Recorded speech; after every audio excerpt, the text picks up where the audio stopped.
Ja olemegi jõudnud viimase ülesandeni. Ma loodan, et te olete kenasti kaasa mõelnud, teinud, ma loodan, et kes kodus siis harjutas, said samad vastused.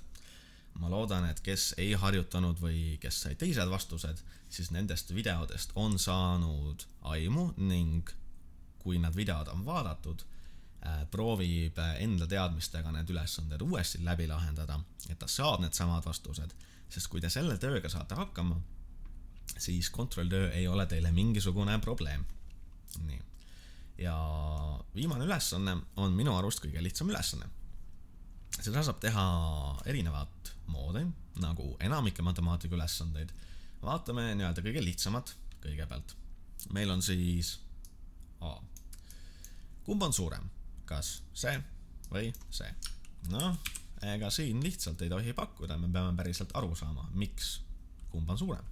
Ja kõige lihtsam moodus minu arust oleks muuta nad eksponent kujule, on ju.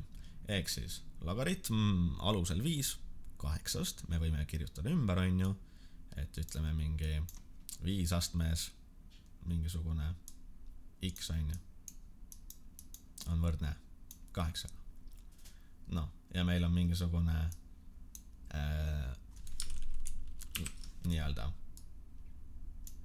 5 astmes x on võrdne näiteks 10. Et kui me vaatame siia peale, siis ma arvan, et me saame aru, kumb on suurem, kumb on väiksem. Kui me ei saa aru, siis kustutame ära ja kutsume tagasi meie vana hea sõbra, selle valemi, mis meil just eelmises ülesandes oli. Ehk siis kui meil on mingisugune mingisugune logaritm, on ju, alusel A B-st, siis meil on võimalik see kirjutada teisel kujul ümber, ehk siis 10 logaritm B-st. Nii, teeme B natuke keremaks. Ja vaatame siia alla. 10 logaritm A-st.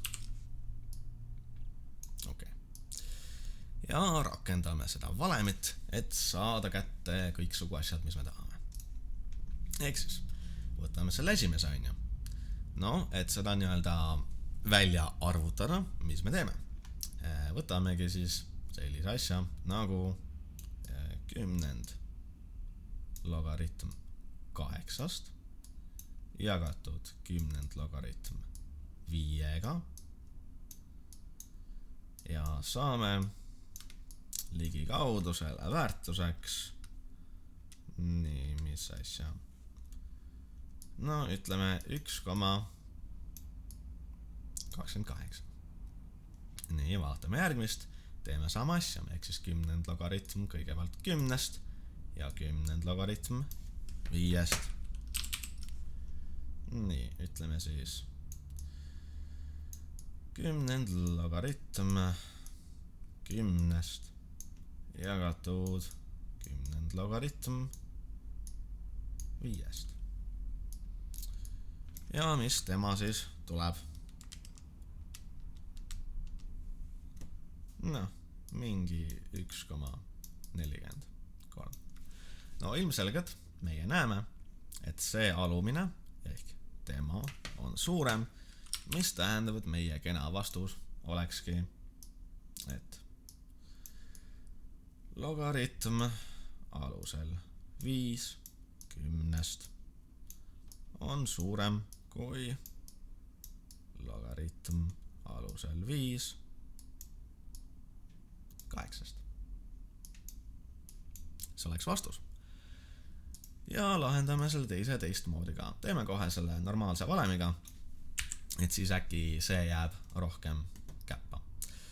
Nii, sest vaadake, siin on, kes nagu peast jääb, siis siin on üks on selline 10 murd, mis teeb asja natukene põnevamaks, et kui te mäletate, siis tema teeb asjad natukene ohtlikuks, aga kui teie rakendate valemit, siis teie saate alati õige tulemuse. Ehk siis teemegi seda. B.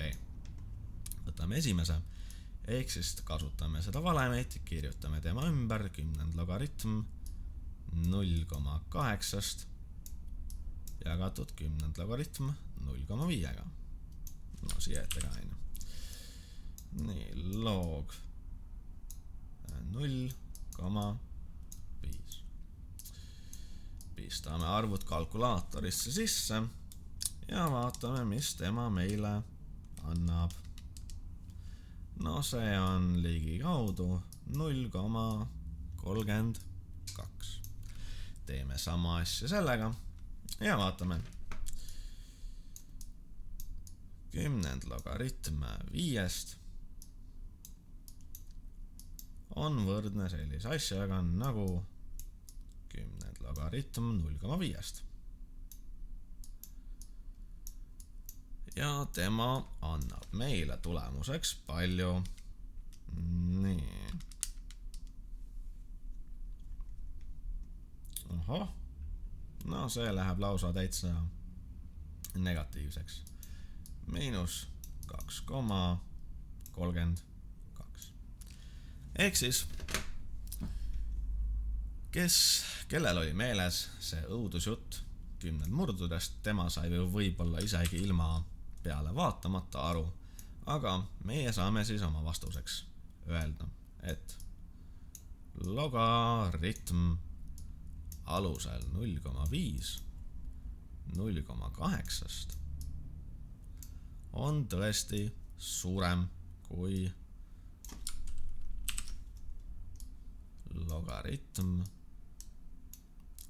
0,5 alusel logaritm alusel 0,5. Et see on väga kena vastus. Ma loodan, et te kordate kontrolltööks ning ma loodan, et kõik saavad väga head hinded. Et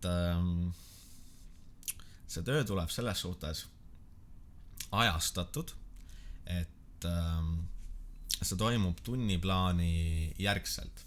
Ehk siis ma vaatan korra, mis kell see on. Kerin siia allapoole ka. Nii, panen siia mingi kontrolltöö.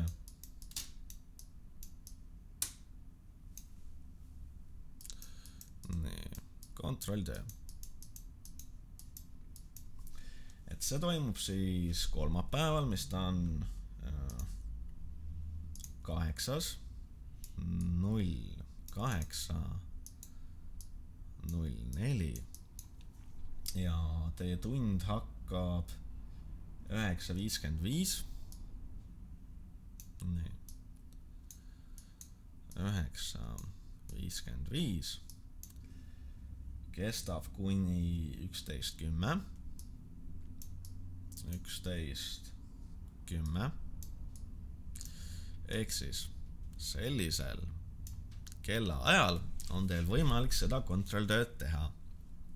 Et ma panen selle lingi teile nagu varakult juba valmis, aga alates sellest kellast te saate täitmata hakata, et pole nagu mõtet varem refreshida seal.